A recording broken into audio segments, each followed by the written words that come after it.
Be me, 24 years old, gender studies major, part-time barista, full-time keyboard warrior for feminism. My name is Brenda, but my Twitter handle is at patriarchyslayer69. Yeah, I'm that girl, got the half-shaved head, the septum piercing, and a wardrobe that's 90% black. My life's mission: to dismantle the oppressive patriarchal structures that hold women down. Spend my days writing long-winded blog posts about the male gaze, mansplaining, and the weaponization of incompetence. Spend my nights arguing with faceless anime avatars on the internet. My friends are all clones of me. We're an echo chamber of righteous indignation. We call ourselves the Feminist Fight Club. Our weekly meetings consist of drinking cheap wine, complaining about men, and plotting the downfall of the patriarchy. It's a good life. Or so I thought one evening. During one of our sacred gatherings, the topic of online dating comes up. My friend, let's call her Luna, is lamenting her latest Tinder experience. He had the audacity to ask me what I bring to the table. She fumes, as if my mere presence isn't a gift to this world. We all nod in agreement. A chorus of "Yas queens" and "men are trash" fills the room. I, being the most vocal and self-righteous of the group, take the stage. It's because men have it so easy. I declare, they just have to exist and women throw themselves at them. They're playing the dating game on easy mode, while we're stuck on legendary difficulty with all the cheat codes turned off. My friends snap their fingers in approval, but then my other friend, a quiet girl named Chloe who I always suspected had a secret boyfriend, chimes in. "I don't know, Brenda," she says hesitantly. "My brother complains about dating apps all the time. He says it's really hard for guys." The room falls silent. You could hear a pin drop, or in our case, the sound of 1,000 microaggressions being committed at once. I scoff. Your brother is probably just an entitled incel who thinks he deserves a supermodel for breathing. The reality is, men have it easy, and I'm going to prove it. And that's how the idea was born. My grand experiment: I would go undercover, create a fake male dating profile, and document my experiences. I would expose the male privilege that runs rampant in the world of online dating. My blog post about it would go viral. I would get a book deal, maybe even a TED Talk. I would be the hero the feminist movement needed. Oh, how naive I was. The first step was to create my male alter ego. I needed a name that screamed, "I am a man. Hear me roar," something powerful, something primal. I settled on Chad Thundercock. It was perfect, a caricature of the very masculinity I despised. For the pictures, I scoured the internet for a suitable face. I found a stock photo model who was the epitome of conventionally attractive. Chiseled jaw, piercing blue eyes, a body that looked like it was carved from marble. He was perfect. The kind of man I would normally cross the street to avoid. The bio was the easy part.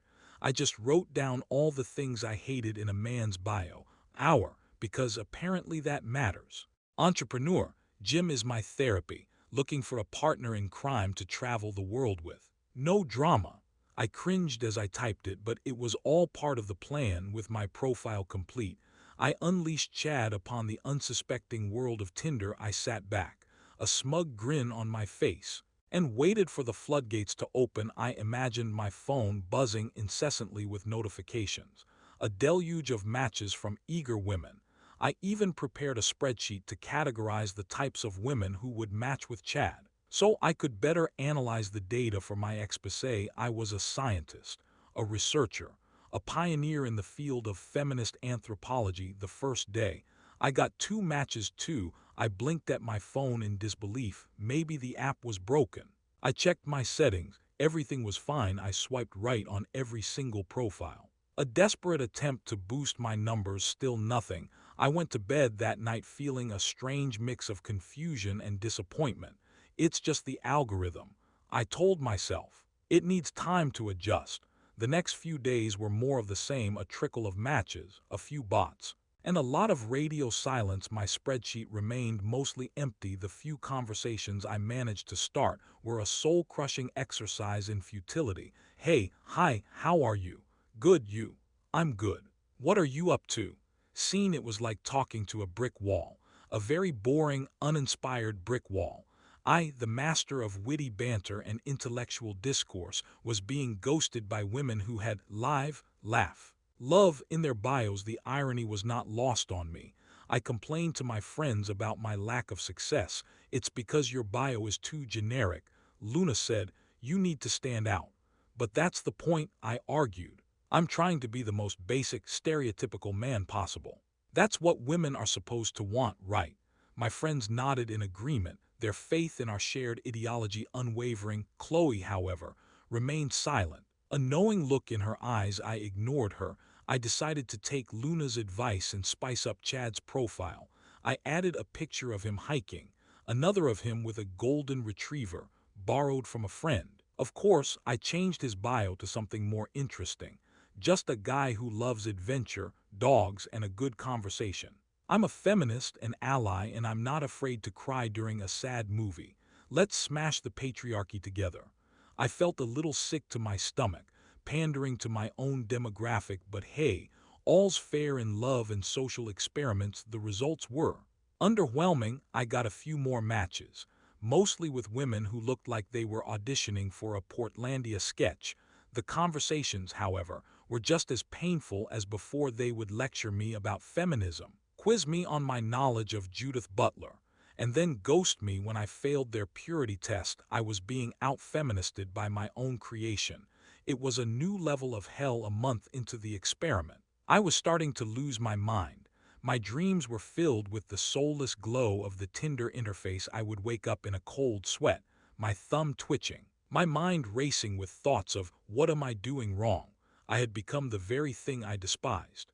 A man obsessed with getting a woman's attention. My blog was neglected, my friends were concerned, and my apartment was a mess. I was living on a diet of coffee, instant noodles, and a growing sense of despair. I decided to change my tactics once again. No more Mr. Nice Guy, no more feminist ally. It was time to unleash the final form of Chad Thundercock. The alpha male. I deleted all the pictures of him smiling. I replaced them with pictures of him looking broody and mysterious. His bio was short and to the point. Not here for a long time, here for a good time. I even added a picture of him standing next to a sports car, photoshopped of course. The change was instantaneous. My phone started buzzing, and it didn't stop. Matches were pouring in, hundreds of them. I was a kid in a candy store.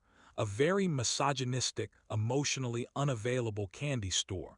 The women who matched with me were different from the previous ones. They were more direct, more aggressive, more thirsty. They didn't want to talk about their feelings. They wanted to know how tall I was and what I did for a living. They sent me unsolicited nudes. They called me daddy. They asked me to ruin their lives. It was a whole new world. A world I never knew existed. I was getting what I wanted, the data I needed for my exposé, but it came at a price. I had to become Chad Thundercock. I had to be a cold, aloof, and emotionally manipulative asshole. I had to use cheesy pickup lines. I had to neg them. I had to treat them like objects, and the worst part, it worked. They loved it. They ate it up like it was the last piece of chocolate cake on earth. I was living a double life. By day, I was Brenda, the feminist warrior, fighting for the rights of women everywhere. By night, I was Chad, the douchebag extraordinaire, breaking hearts and taking names. The lines started to blur.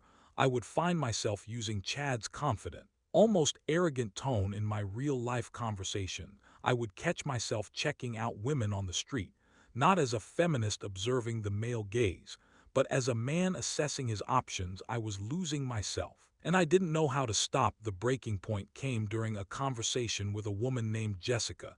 She was beautiful, smart, funny, everything I would want in a partner if I were actually a man. We had been talking for a week, and I was starting to develop genuine feelings for her. I know.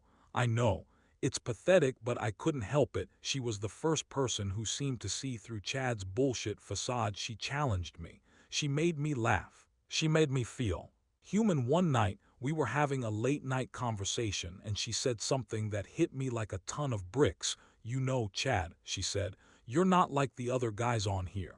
You're different. You're actually a good person. A good person. Me, Brenda, the man-hating feminist, was being called a good person while pretending to be a misogynistic asshole. The cognitive dissonance was too much to bear. I started to cry, not just a few tears, but a full-blown, ugly, snot-filled cry. I was a mess. I knew I had to end it.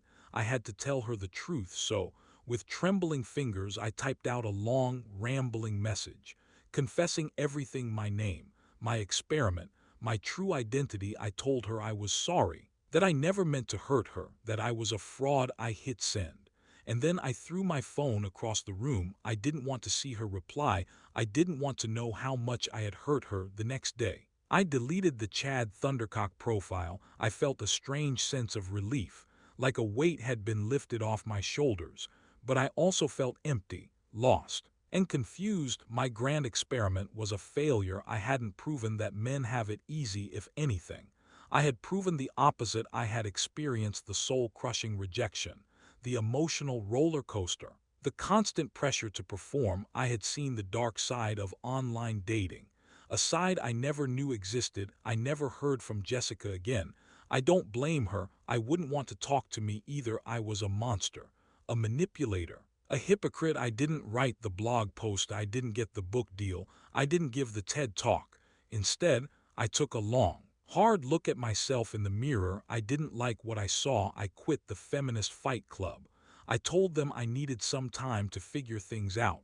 They didn't understand. They called me a traitor, a sellout. I didn't care. I was done with the echo chamber, done with the righteous indignation, done with the hate. I started talking to Chloe more. She was the only one who didn't judge me, the only one who seemed to understand. She told me about her brother, about his struggles with dating, about his feelings of loneliness and despair. It was a story I was all too familiar with. I'm still a feminist, but I'm a different kind of feminist now, one that believes in equality for everyone, not just for women, one that believes in listening, in empathy, in understanding, one that knows that the world isn't black and white, that there are shades of gray everywhere. I don't know what the future holds for me, but I know one thing for sure: I'm never going on a dating app again, not as a woman, and definitely not as a man. My name is Brenda, and I'm a recovering Chaddick, and for the first time in a long time, I'm okay with that.